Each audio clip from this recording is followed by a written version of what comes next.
share and subscribe. Engineer Mufti Atif. Bismillahirrahmanirrahim. Allahumma salli ala Sayyidina Muhammadin wa ala ali Sayyidina Muhammadin wa barik wa sallim. An Anas radhiyallahu ta'ala anhu qala qala Rasulullah sallallahu alayhi wa sallam tuba liman shaghalahu aibuhu an uyubin nas. رواه البزار باسناد حسن. بڑی پیاری ایک حدیث. پہلے ایک توبہ کے بارے میں ایک حدیث ریکارڈ کروائی تھی کہ توبہ خوشخبری کے جامع الفاظ ہیں. رسول اللہ صلی اللہ علیہ وسلم نے کئی ساری احادیث میں توبہ کا لفظ استعمال کیا ہے کہ خوشخبری ہو اس شخص کے لیے جس میں یہ صفت پائی جائے، یہ صفت پائی جائے. انہی صفات میں سے ایک صفت یہ ہے کہ خوشخبری ہو اس شخص کے لیے جس کو اس کے اپنے عیوب پر نظر، جس کو اپنے عیوب پر نظر دوسروں کے عیبوں سے بیگانہ کر دے، دوسروں کے عیبوں پہ نظر کرنے سے بے نیاز کر دے. تو یہ ایک بہت بڑی نعمت ہے. دیکھیے، بات کو سمجھیے. انسان معاشرے میں رہتا ہے، دوسرے لوگوں کے ساتھ زندگی گزارتا ہے اور لوگوں کے عیوب نظر آتے ہیں.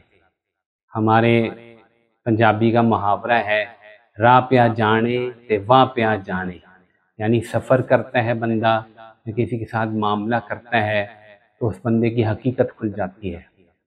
دنیا میں کوئی آدمی عیبوں سے پاک نہیں ہوتا اور ہر شخص کے عیب جو ہیں وہ مخفی ہوتے ہیں، لیکن قریب آنے سے وہ عیب پتہ چل جاتے ہیں، کھل جاتے ہیں. تو رسول اللہ صلی اللہ علیہ وسلم نے عجیب حقیقت کی طرف اشارہ فرمایا کہ جو شخص اپنے عیوب پر زیادہ توجہ دے اور اتنا اپنے عیوب کے بارے میں، ان کی اصلاح کے بارے میں فکر مند ہو کہ دوسروں کے عیوب سے بیگانہ ہو جائے، تو یہ شخص بہت خوش نصیب ہے. دیکھیے، قیامت کا دن ہوگا، محشر کا میدان ہوگا، سب لوگ ننگے بدن ہوں گے، بالکل تن پہ کپڑا بھی نہیں ہوگا.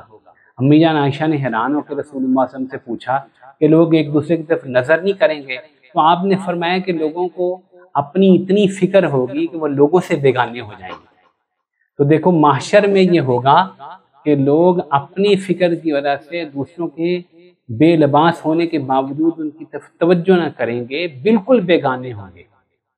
اب یہی چیز اگر ہم دنیا میں لے آئیں کہ میں اپنے عیوب کی اصلاح کی اتنی فکر کروں کہ میں جو ہے میرے اندر یہ عیب ہے، غصہ زیادہ آتا ہے، کینہ رکھتا ہوں، یا میرے اندر جو ہے وہ سنجیدگی کی کمی ہے، یا گناہوں میں مبتلا ہوں، یا میں بد نظری کرتا ہوں، یا ایسے بہت سارے گناہ انسان کے اندر ہوتے ہیں. تو دوسرے کے گناہوں کو میں نے کیا دیکھنا، دوسرے کو عیوب کی مجھے کیا فکر. میں تو اپنے گناہوں کی وجہ سے پریشان ہوں کہ مجھ سے یہ گناہ چھوٹ جائے، مجھ سے یہ عیب چھوٹ جائے. تو یہ اصل بات ہے. تو ہم اپنے عیوب کی فکر کیا کریں اور اسی طرح جو ہے اپنی روزی کی فکر کیا کریں. دوسرے کیا کماتے ہیں، مجھے اس سے کیا لینا دینا. دوسرے کیا کھاتے ہیں، مجھے اس سے کیا لینا دینا. دوسرے کیا پہنتے ہیں، کیسے بات کرتے ہیں، مجھے اس سے کیا لینا دینا. تو ہم اپنے کاموں میں بھی مشغول ہو جائیں، اپنی اصلاح میں بھی لگ جائیں، اپنے عیوب کی فکر میں لگ جائیں، دوسروں کے عیوب سے بھی بے پرواہ ہو جائیں، دوسروں کی باتوں سے بھی بے پرواہ ہو جائیں، دوسرے کے کاموں سے بے پرواہ ہو جائیں، دوسروں کی دولت سے بے نیاز ہو جائیں. زندگی جو ہے واقعتاً توبہ تو جنت کا درخت ہے، زندگی یہاں پر جنت بن جائے گی. اللہ تعالی ہمیں سمجھ دے. اپنے آپ پر فوکس کیجئے. آخری بات کرتا ہوں، اپنے آپ پر فوکس کیجئے. دوسروں کے عیوب، دوسروں کی باتیں، دوسروں کے احوال، اس کو اپنے سرکل آف کنسرن سے نکال دیجئے. زندگی آسان رہے گی. جزاک اللہ. وآخر دعوانا الحمدللہ رب العالمین.